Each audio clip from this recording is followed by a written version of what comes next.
Andina mushonga wandakabata pati munhu wese akungondichuta mwana wasaura zvitanitanyerwa vese vanobuda zuva ndinenge ndakangotarisa nguva nekuti zvakawanda zvandinoda zvikundifambira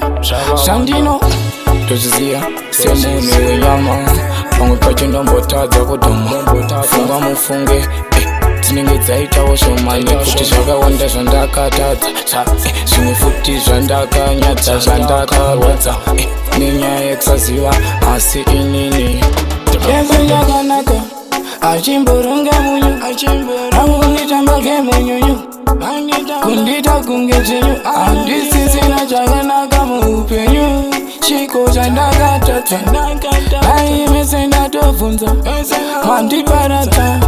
daimaunduza ndasvikadzirisa angoni ndinosemesa kunge ndakandirira ndatoshaka kuti chichambatadzira zvinhu zvangu zvese akunditorera handizvipiko anochipengera kochiko vese vakunditi ndiri imbwa mupengo zvamudharatiko vese vakuda kundiona kunge mago asi pamwe pacho ndozvipira kuna mwari handife ndakaumbira mwari nekuti zvandiyarisitiri patichiskiri pamwe pacho yenze yakanaka achimboronga munyu akunditamba kemunyunyu kundita kunge chinyu handisisina chakanaka muupenyu chiko chandakatadza aimese ndatovhunza mandiparadza daimaunduza ndazviziva semunhu wenyama pamwe pacho ndombotadza kudhuma funga mufunge dzinenge dzaitawo shomani kuti zvakawanda zvandakatadza zvimwe futi zvandakanyadza zvandakarwadza nenyaya yekusaziva asi inini yenze yakanaka achimboronga munyu akunditamba kemunyunyu kundita kunge chinyu handisisina chakanaka muupenyu chiko chandakatadza aimese ndatovhunza mandiparadza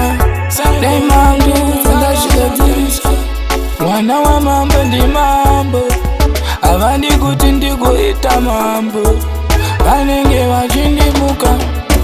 tanaka birimani bauze zvichanaka mani